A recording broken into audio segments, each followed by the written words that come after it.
안녕하세요. 이승규 변호사입니다. 자, 이번에는 부동산 매매 계약의 해제, 합의 해제. 자, 이런 문제입니다. 자, 이 문제는 제책 부동산 분쟁의 쟁점 2판 243쪽에 나오고요.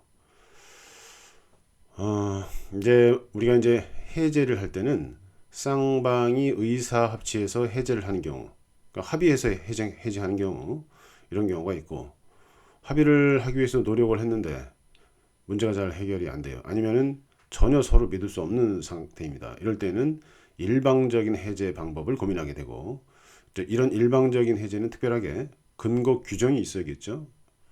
일방적으로 하는 거니까. 자, 1번 쌍방 합의에 따른 합의 해제를 먼저 보겠습니다. 보통 이제 손해배상 문제가 발생을 할 텐데 해제를 하게 되면 누군가 어떤 행동을 해서 합의에 나간 뭐 어떤 이행에 나간 경우가 있겠죠. 이러다 보면 누군가 하나가 피해를 봅니다. 자, 그래서 손해배상 문제까지 한꺼번에 해결하는 게 일반적이겠죠. 자, 그런데 합의하면서 손해배상 문제를 정해두지 않았다. 이러면은 손해배상 청구를 할 수 없다. 자, 이게 판례입니다. 당장 쌍방이 해제하는 거에 대해서는 의사가 합치됩니다. 그런데 누가 손해가 입었는지는 막 다툼이 있어요. 손해는 차후에 손해 입은 사람이 청구할 수 있도록 합의서에 넣어두자. 자, 이렇게 했으면 어떨까요? 자, 이런 경우에는 손해배상 청구를 할 수 있다. 자, 이렇게 하시면 되고. 자, 이런 문제도 있어요. 소송을 하다 보면은 쌍방이 매수인 입장에서는 매도인 네가 채무 불이행했어. 그래서 계약을 깨는 거야. 이렇게 하고 매도인 입장에서는 매수인 네가 채무 불이행을 했어. 나도 계약을 깨는 거야. 이러면서 매수인과 매도인이 서로 서로 남 탓을 하는 거죠. 채무 불이행했다고. 자, 이러면은 어쨌든 계약을 깬다는 의사가 합치되니까 합의 해제 아니야? 그건 합의 해제가 아닙니다. 그건 그냥 일방적인 해제가 맞는지 틀리는지 판사님이 판단하는 거에 불과해요. 어느 게 옳은 해제였는지 이런 걸 판단하는 거죠. 따라서 이 합의 해제는 계약이라는 거죠. 그래서 하나의 계약이고 합의 해제의 의사가 합치돼야 됩니다. 자, 이렇게 하시고 그 다음에 일방에 의한 해제의 근거가 필요하죠. 일방적으로 깨는 거니까 어떤 법적 근거라든가 약정 사유가 있다든가 이런 게 필요합니다. 그래서 가번 해약금에 의한 해제.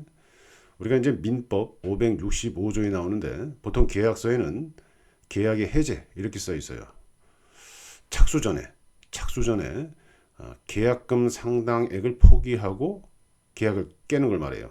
계약에서 해방된다고 하는데 요거는 이제 제가 쓰는 표현인데 이걸 해약금에 의한 해제다. 우리가 이제 자주 하시는 매수인은 계약금을 포기하고 그 다음에 매도인은 계약금의 배액을 상환하고 착수전 이행의 착수전에 여기서 이제 보통 계약서 이행의 착수전은 매수인이 중도금 또는 잔금 지급 전 요걸 말하죠.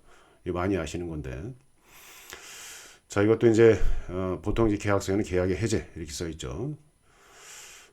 결국은 이 뭐 착수 전이라면 뭐 매수인이 중도금 지급 전이라면 계약금을 포기하고 계약 해지하고 매도인은 받은 계약금을 돌려주고 계약금 상당액을 또다시 돌려주고 그래서 두 배를 돌려준다는 말이 거기서 나오는 거예요.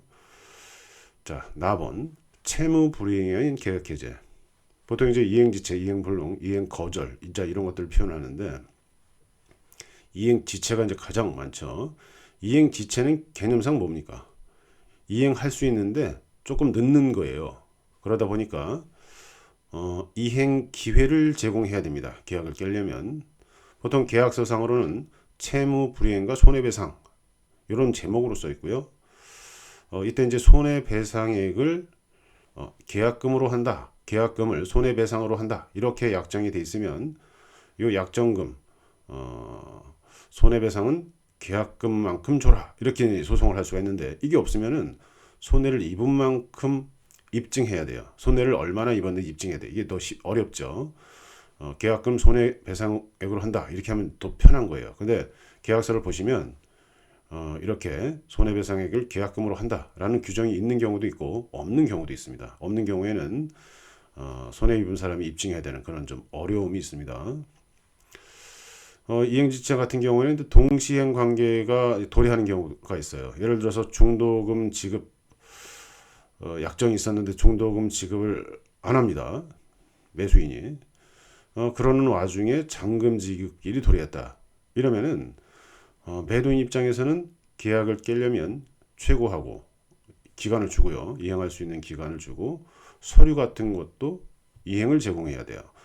매도인 입장에서는 소유권 넘기려면 매도용 인감증명서라든가 등기필증이라든가 뭐 이런 여러 가지 제공을 해야 되잖아요.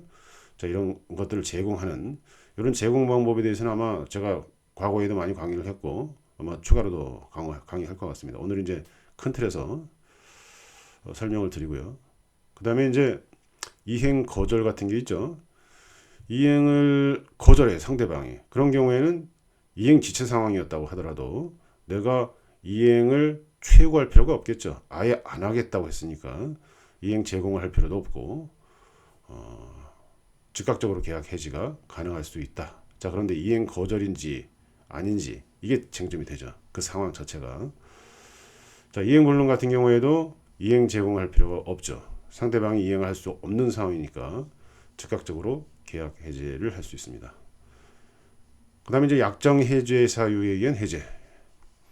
어떠한 경우에는 계약 중간이라도 계약을 깰 수가 있다. 뭐 이런 식으로 적어두는 거죠. 매매건 뭐 임대차건 어떤 사유를 정해두고 그 사유에 해당하면 계약을 깰 수 있다라고 적시해두고 그 상황이 벌어졌을 때 계약을 일방적으로 깰 수 있다. 자, 이게 약정 해제 사유에 따른 해제입니다. 자, 오늘은 뭐 부동산 매매 계약에 있어서 해제하고 합의 해제 이렇게 큰 틀에서 한번 정리해 봤습니다. 네, 감사합니다.